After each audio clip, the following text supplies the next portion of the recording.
we are so honored that our next speaker, Mr. Mxolisi Mgojo, who is the co-chair of the B20 South Africa, but also the president of Business Unity South Africa, is joining us this afternoon. Now, Business Unity South Africa, also known as BUSA, is the apex business federation in South Africa and is the former voice of organized business before government, labor, as well as community stakeholder. And BUSA is leading the B20 South Africa under the presidency in the G20 summit. And this is actually the first time that Africa hosts the B20, offering global leadership from the continent. Mr. Mxolisi, today you'll be talking to us about scaling strategic partnerships. How is it that we as Africans can build business resilience in a shifting global landscape? Sir? Well, thank you very much, and good afternoon, distinguished guests, fellow leaders, colleagues, and partners. It is a great honor indeed to address the Africa CEO Impact and Sustainability Meeting 2025. I would like to extend my gratitude to the 67 CEOs Foundation for not only convening such a timely and important platform, but for inviting B20 South Africa to contribute to this critical dialogue.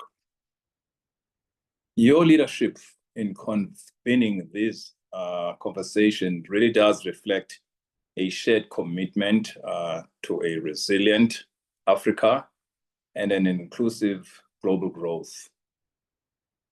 This commitment does honor Nelson Mandela's legacy, one that demands action against inequality, poverty, and systemic injustice. This meeting is taking place at a defining moment for Africa and the world. We gather at a moment of global uncertainty and great possibility. As geopolitical and economic dynamic shifts towards multipolarity, the role of the Global South is expanding. For Africa, this is more than symbolic. It is structural, and we have the opportunity to co-author the future of global growth. So what is the opportunity before us? Africa is rich in human capital, renewable energy potential, critical minerals, biodiversity, and innovation. These are not just Africa's assets, they are global assets. To unlock their full value, we do need a different kind of collaboration, one rooted in inclusion, equity, and long-term partnerships.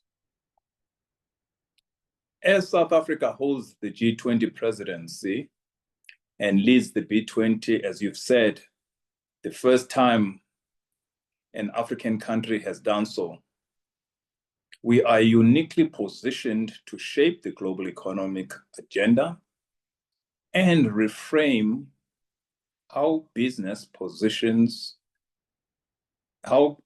governments, and civil society work together.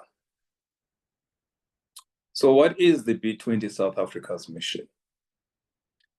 It is the official G20 dialogue platform for the global business community.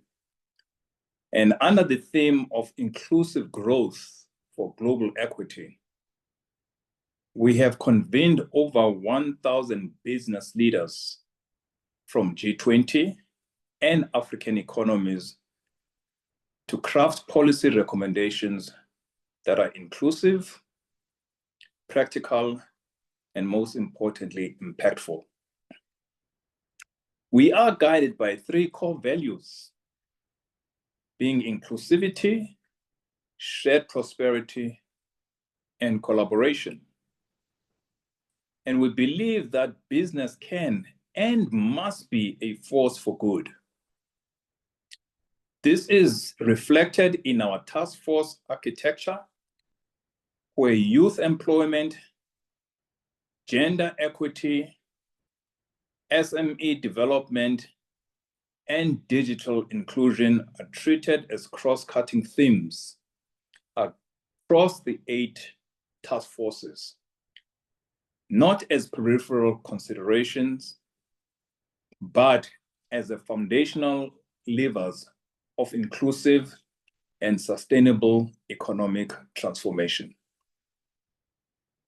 Our 8 task forces cover the following critical areas. 1, finance and infrastructure. 2, trade and investment. 3, energy mix and just transition. 4, employment and education. 5, digital transformation. 6, industrial transformation and innovation. 7, sustainable food systems and agriculture. And lastly, integrity and compliance. These task forces are not working in silos. They are developing interconnected, business-led proposals designed to solve shared challenges, from climate resilience and food security to supply chain integration and skills alignment.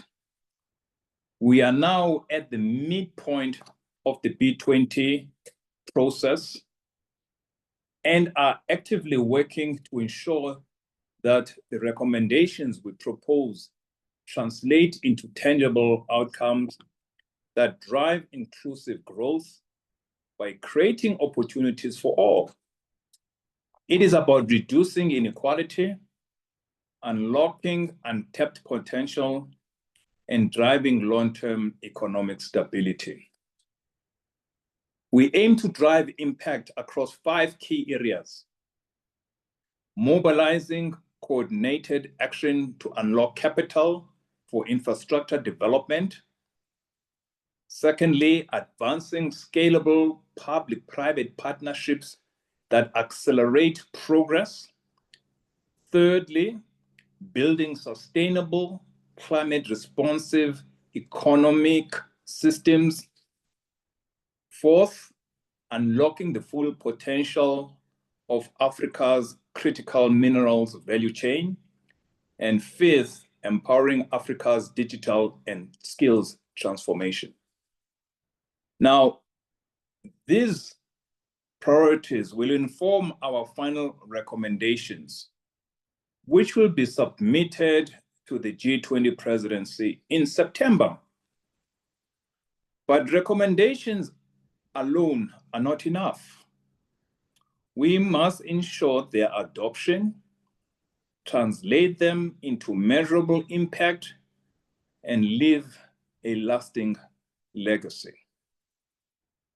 Our recommendations are intended to inform G20 outcomes and inspire action from the global business community. And to this end, we are initiating engagements already with the US Chamber of Commerce, who are next year's B20 host, to ensure continuity and long-term collaboration. Collaboration is happening beyond borders. At the recent BRICS Business Forum in Brazil, we saw growing consensus among emerging economies. Africa must be at the center of this momentum. With multilateral institutions under pressure and protectionism on the rise, there is no longer space for half measures or peripheral participation. For Africa and other emerging economies, co-authorship of the global economic agenda is not a distant aspiration. It is an urgent imperative. And the numbers tell the story. Since 2017, South Africa's trade with the BRICS Plus countries has grown by 70% from $39 billion to an annual run rate of $55 billion between 2022 and 2024. Trade between 2023 and 2024 alone totaled approximately $115 billion. South Africa's exports to the BRIC Plus partners reached 20.5 billion in 2023, with annual growth of 8.3%, reflecting more diversified and mature trade partnerships. These are not just financial transactions. They are building blocks for a long-term resilient Africa. But challenges do remain.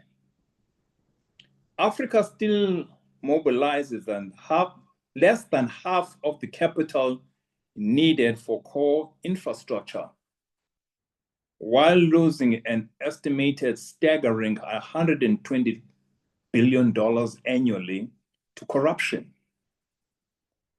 Addressing these gaps will require deliberate, reform-driven collaboration across sectors and between nations. Through the BRICS strategy for economic partnership and B20 South Africa's work on harmonized investment frameworks, we are building ecosystems that support sustainable, equitable investment.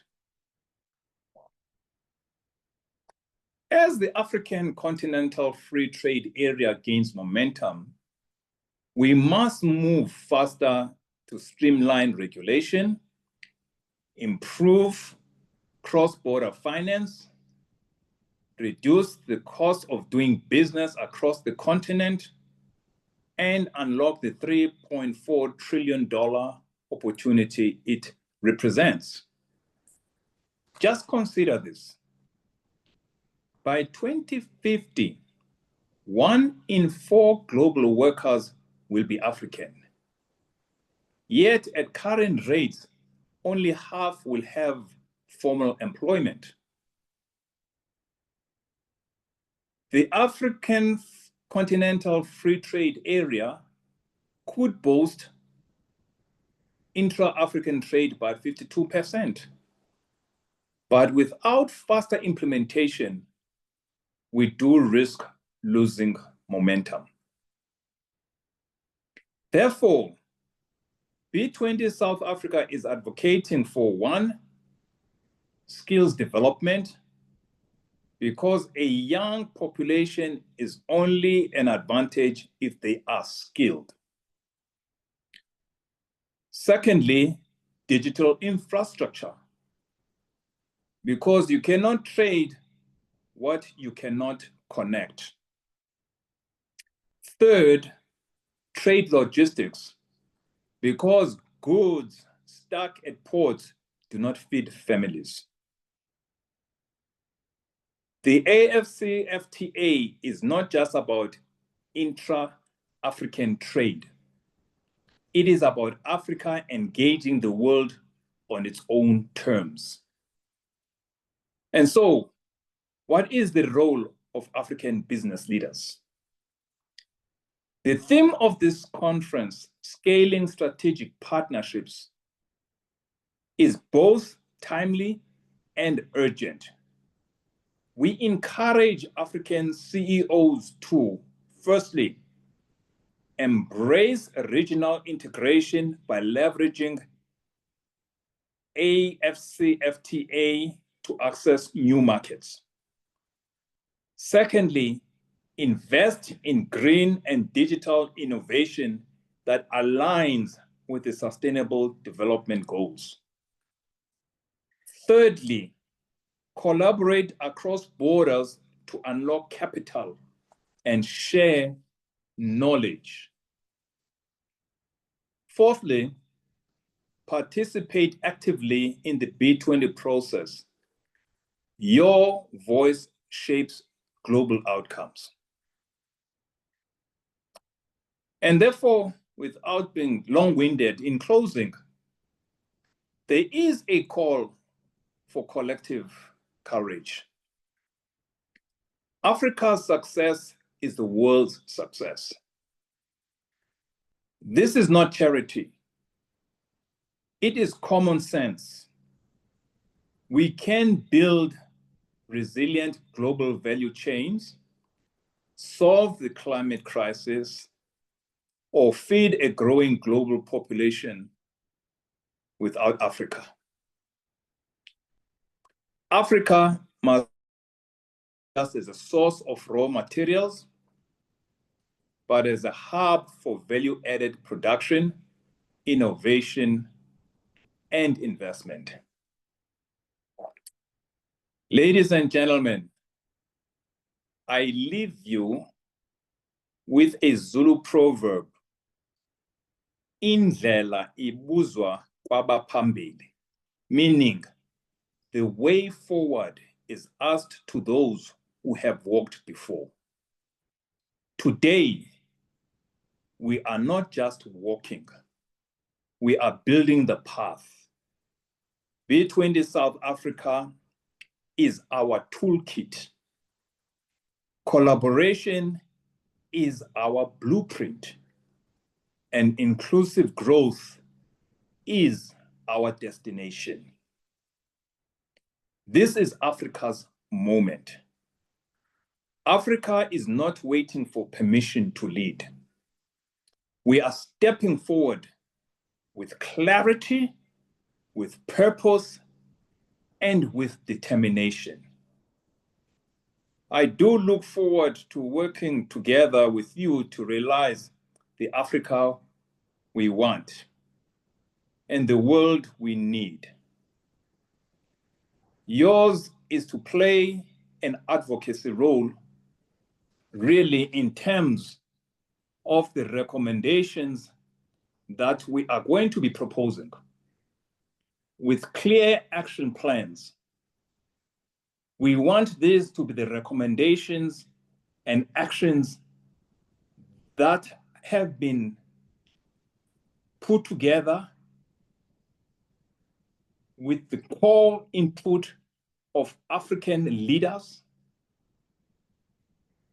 for the benefit of not only the G20 countries, but mainly at this time in history for the benefit of Africa and its people. And we are looking at you to play this critical role because the time has come where we as Africans have got to understand and realize that if we don't do it for ourselves, no others are going to do it for us. And so as we are looking at this free trade area, you as African leaders and African CEOs have got to be decisive in asking and ensuring that what we're going to be putting forward is something that will ensure that Africa becomes the centerpiece of trade amongst itself, but also as trade across the global platforms.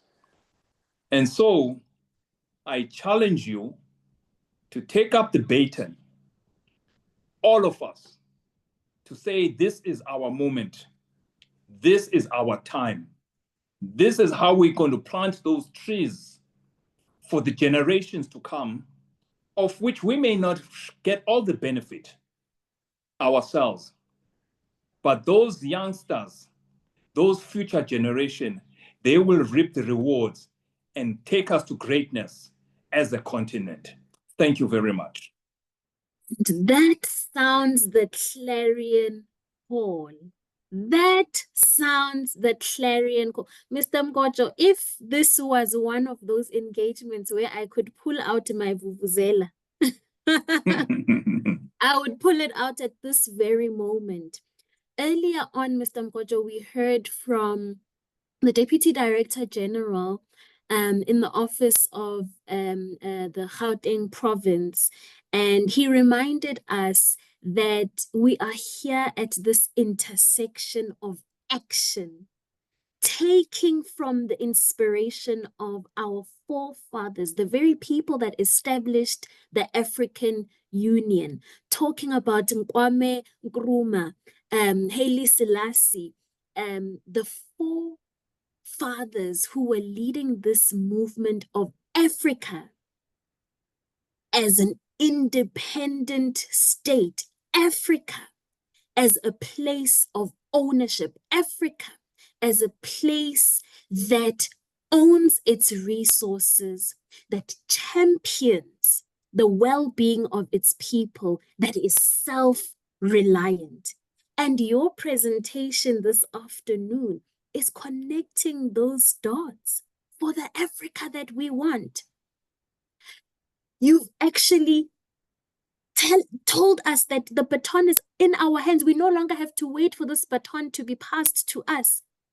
It is in our hands to create the Africa that we want. And if an institution such as BUSA that is leading these conversations at the B20, representing the African voice for the first time, leading that conversation as Africa, then it means, the time is now. Ixesha lisondele. Thank you so much, sir, for that. Thank you. Inspirational call to action. Sam? Thank you so much, sir, for that powerful and very timely presentation, and indeed a call to action, because I could, many of our colleagues in the audience would agree that you have given us different tasks that we must, by all means, take actions that are required to that are leading to the vision of the Africa that we want. There was a statement you made, which I typed out here, which says that you cannot trade what you cannot connect. And that then, kind of brings me to the question around AFCFTA, which you, in your speech, referenced a lot. And permit me, sir, to ask the question, what role do you see the AFCFTA continue to play, even though you also mentioned that the implementation is taking longer than it should take? But how can the government that have ratified the AFCFTA principle to take, what are some of the things that you as a leader would want to see, let's say, in the next 2 to 3 years, as you have called us to action in that regard? No, thanks for that question, Sam, because, you would have heard in my presentation when I said, Africa needs to get its house in order. You cannot have a prosperous Africa when you can have a situation where $120 billion can be lost through corruption. We have the African Union. The real question I always have, and I always ask, even amongst our own government, is there a political will for African leaders to collaborate and work as one towards, remember, this is a free trade area we are trying to create. And it requires leadership. It requires courage. It requires multiplicity of interactions and events that will enable this type of free trade. It talks about infrastructure, the cost of reducing capital that is required.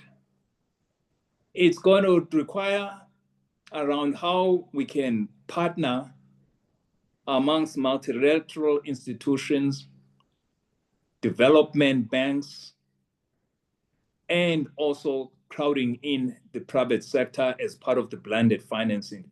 There is a lot of work we need to do as Africans.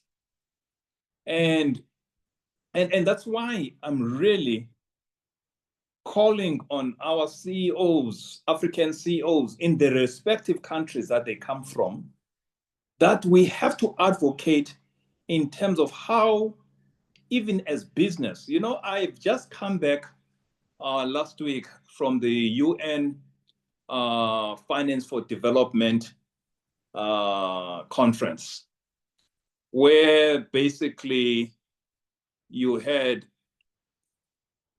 multilateral organizations, whether you're talking about the World Bank, the IFCs, the rating agencies, and a lot of the work.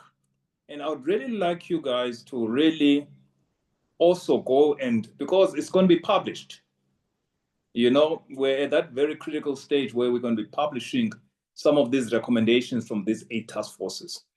But a lot of them were actually dealing around how, and if we can solve for some of the issues that are inhibiting the debt spiral that African countries find themselves, the way risk is being defined and measured by the rating agencies, which is punitive to African countries, where you can see a country like Serbia or those in Europe, which are in constant threat of wars and wars happening on a continuous basis, can have higher ratings than other African countries.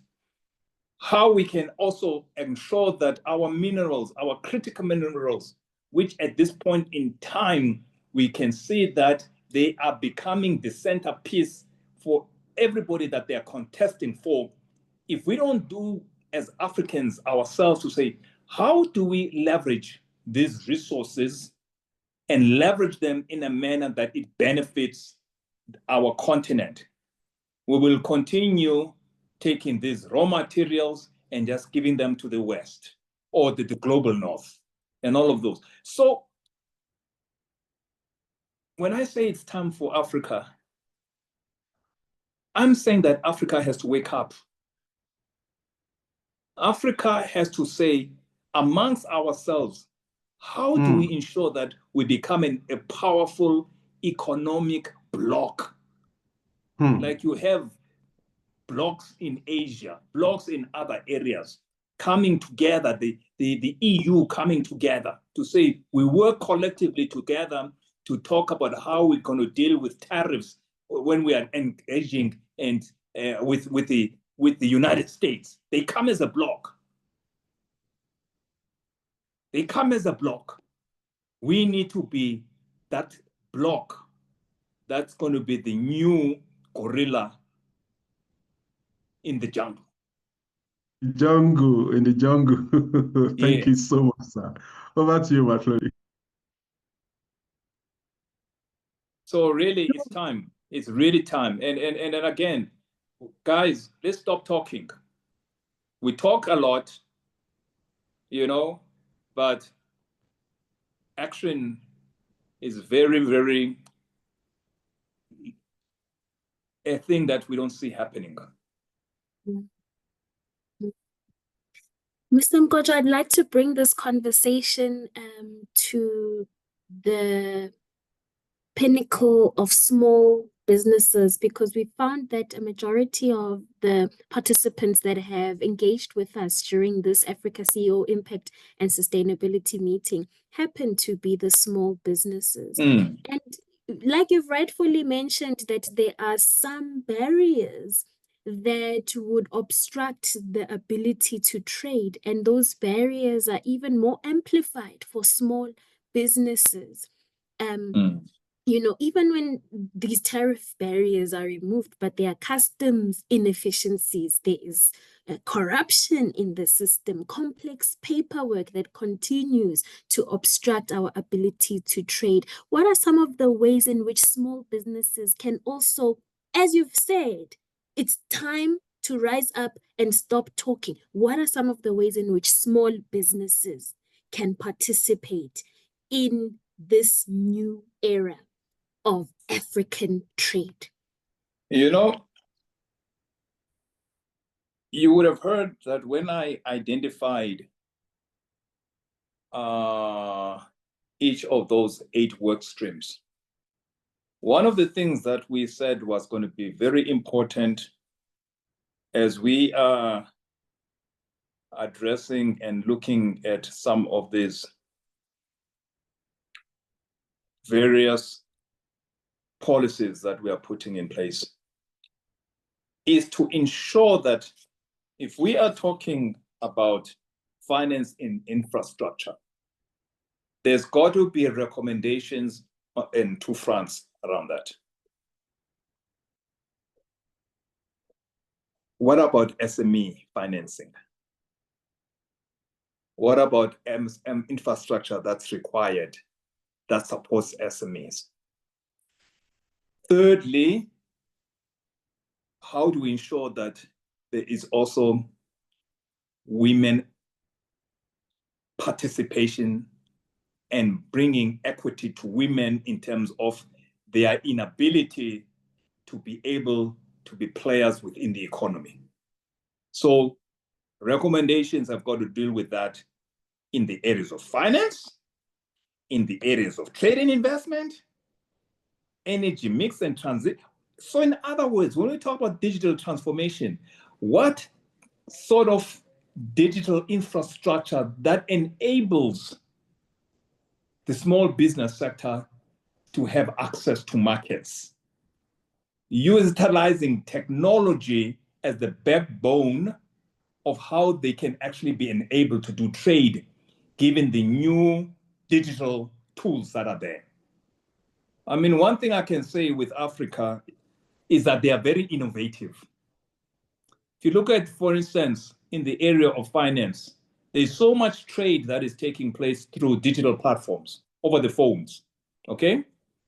It's that type of trade which your banks don't actually see insofar as understanding how those payments get done, what is the risk of payment between small business trading with each other or into the market. And therefore, because it is not seen, that market is always seen as a high-risk market. And whereas in actual fact, they are less risk market because they tend to trade in cash, but that is not visible. But now once the system is able to say, now we've got platforms which can actually understand the movement of trade that is done by the SME sector, you start saying, by goodness, this sector is actually much more risk reliable than your bigger corporates, okay? Where when they go for financing, you know, they are given a better preferential than your smaller guy who's basically dealing in cash. So these are the things that are being worked on, that are being embedded within some of these recommendations and actions that are going to come out of this recommendation. Is that recognition that, you know, it's also about, you know, how we actually deal with issues around education, okay? You know, as I said also, if you've got such a huge population of young people which are going to represent the biggest market for the globe, in terms of skills. How do we leverage all these technologies, all this infrastructure, all mechanisms of how we can employ and upskill that sector to actually deal with youth unemployment, to encourage entrepreneurship? So I'm saying all of those things are all weaved in, especially on the SME side, around enabling the SME sector to play a meaningful role, and also women to play a meaningful role. But again, I encourage you, these documents are going to become public. Go and read them. Go and understand what these recommendations are. What are the inactions? What are the initiatives that are being defined under? Because we're going to be tracking the last part of what we are saying as the B20 South Africa is that we are tired of things, of policies and initiatives that are never implemented. So we are coming up with a mechanism now of how we're going to create KPIs around some of this, and mechanism of how we're going to track them in terms of their implementation by also our government leaders from B20 to the next B20. Because some of these initiatives don't happen within 1 year cycle. They take time. So, but how do you ensure that they're being implemented? So we are looking at mechanisms of making sure that, but understand those recommendations, understand the activities, and understand how and what we are recommending them. And of course, how each of us in our various parts of Africa, we can make sure that this get implemented by our respective governments. Thank you. Thank you very much, sir.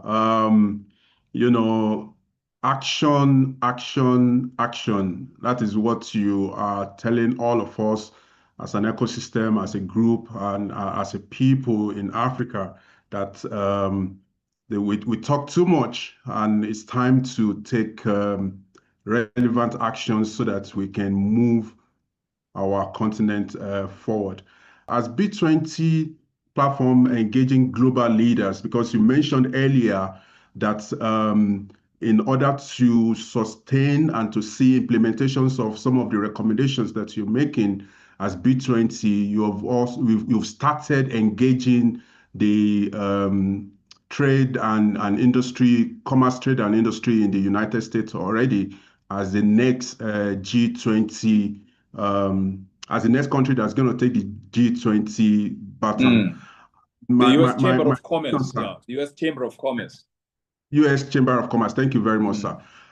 So as the B20 platform engaging the global business leaders, what are some of the international best practices African companies can learn from to future-proof their operation and sustainability strategies? Because again, some of these things, some of the critical task forces that have been set up, and they are making recommendations and all of that. But those things must be implemented, one, and their sustainability thereof. So yes. What are some of the things that in terms of future-proofing those? Well, that's exactly what I was saying, is that you can only track, you can only measure things which you define, okay? That's how come I'm saying each of the recommendations will have initiative under each recommendation. What are the things that need to be done and what KPIs and the deliverables we want out of that, and find the mechanism to ensure that we have a process as one B20 goes to the next one to keep track whatever came here, so that we have a record of where have we gone and how far have we gone from each B20 to B20. So that's part of what we are building into this mechanism. Obviously, it's not going to be an easy thing and this is why, for instance, already we know who's going to be coming after the United States. Okay, it's going to be the UK.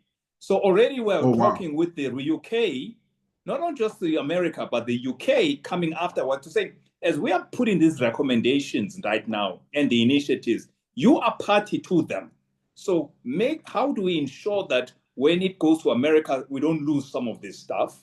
And obviously, you as the UK being the next one after America, you are also making sure that even where you are actually focusing on the implementation of what we've agreed to this year on a continuous basis.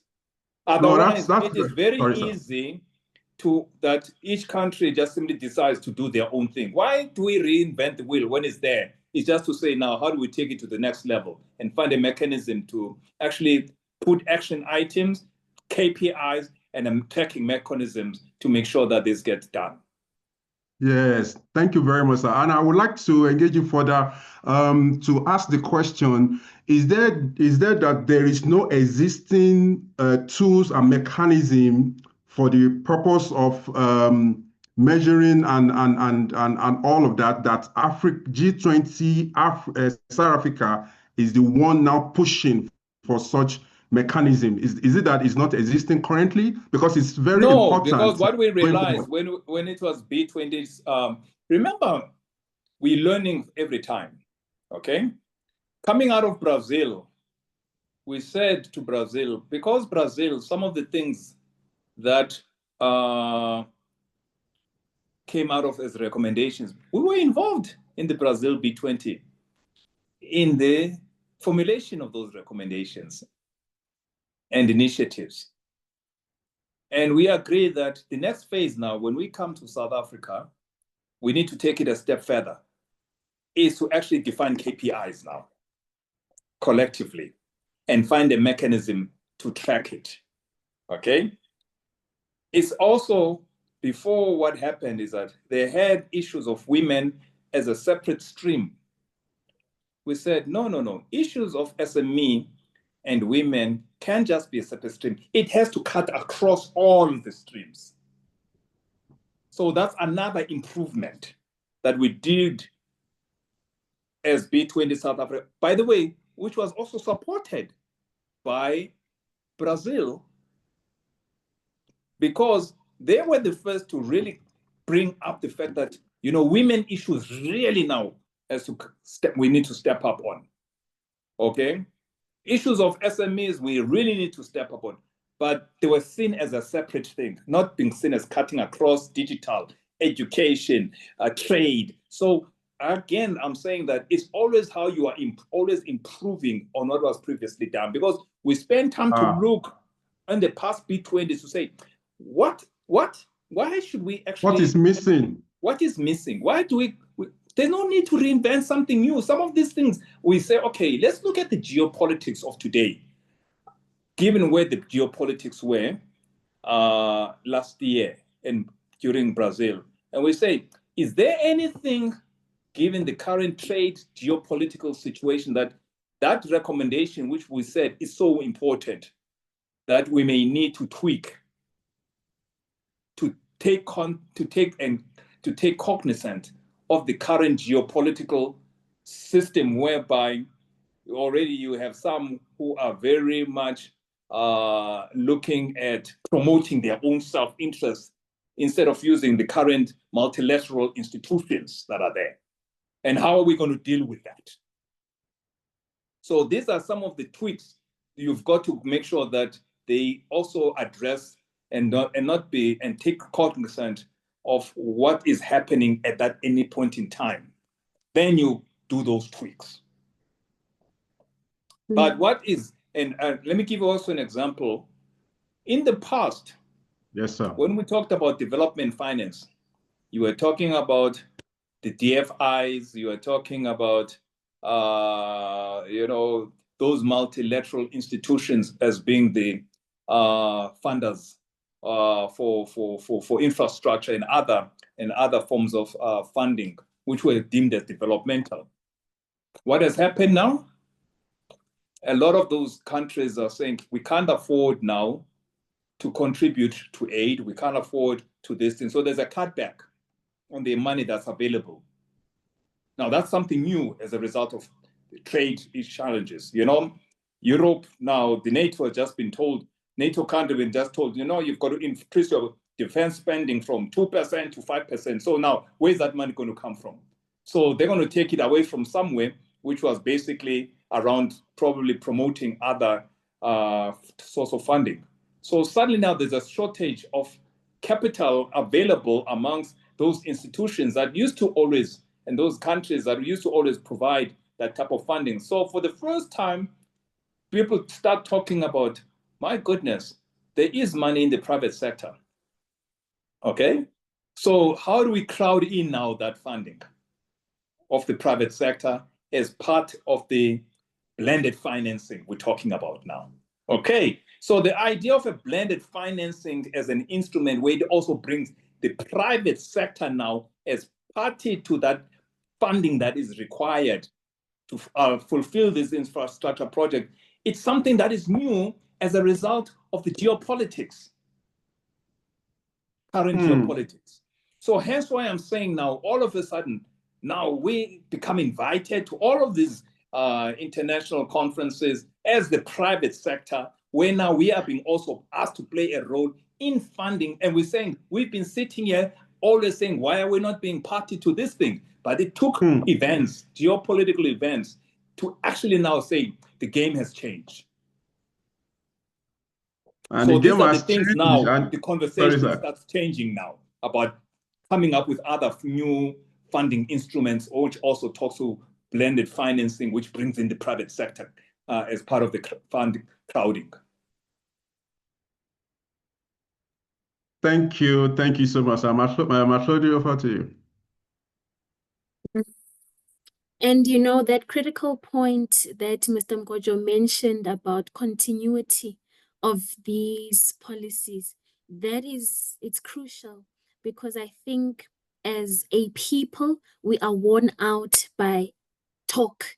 And the reason we're worn out is because we consistently see talk that is not followed up by action and sustainable action. And I think, Mr. Mgojo, this is where the working groups or those task teams on the ground will be exceptionally important to making sure that there is longevity on these policy recommendations. I have one last question on my side, and then I would also like to invite some questions from our delegates that are joining us in the room. But what, in your opinion, Mr. Mgojo, would be the best way to measure the real world implementation and the success of your policies? How are you going to measure all of this at the end of the B20 and looking into the next B20 as it moves to the USA? That's why I was saying that they've got each of those task forces, as part of their recommendation, they're going to have to define the matrices that they're going to be measuring. So that's going to come out of that work. Once they've said these are the initiatives, so they're going to have to come up with what are the matrices now. They're all going to agree as the G20, as the B20 countries, to say we recommend these matrices as a source of measurement. So that has not yet come out. They are still busy looking at the initiatives and how best and what are going to be those KPIs. So they're still working on those. So we're not there yet. But there's an acknowledgement that at least we have to be able to measure these things, to measure the implementation. So those are still going to come out. I can't tell you because each of the chairs and their teams within those various task forces will come out with those matrices. And we're expecting that around November. I understand the meetings. No. We have to finish this work by end of August, and so that in September we hand it over everything to the president in September. And the advocacy work now, global advocacy of the whole package, is going to be done by various G20 countries in respective areas, advocating. That's how come I'm saying when they come out, remember, the African Union is also a member. Okay, they've been included as a member. So the various African Union countries are going to have to take this thing and say, how do we advocate this across Africa? You guys have got to look at this thing and say, as business across Africa, you know, how are you going to actually advocate that these things get done and implemented? Thank you, sir. Thank you. Is there any other question, Mxolisi? It doesn't look like it. No, there isn't. Oh, okay. In the absence of questions, Mr. Mxolisi, any parting shots from you? And we want to say thank you so much, sir, once again. Well, I cannot overemphasize of Africa playing their role here. I think I've already emphasized that hard enough. Yeah. Thank you. Thank you so much. Once again, it's a great privilege to be able to have you present at the Africa CEO Impact and Sustainability Meeting 2025. And your call to action and everything that you've shared are taken. They are taken, and you've also tasked us to be advocate for the vision of the Africa we want, and we've taken up that responsibility, and we hope to engage with you at the platform of respective institutions that you represent. Thank you very much. Thank you. Thank you for the invite, and I wish you all the best. Thank you. Enjoy the rest of your afternoon. You too now. Bye-bye. Bye. Bye. Bye-bye.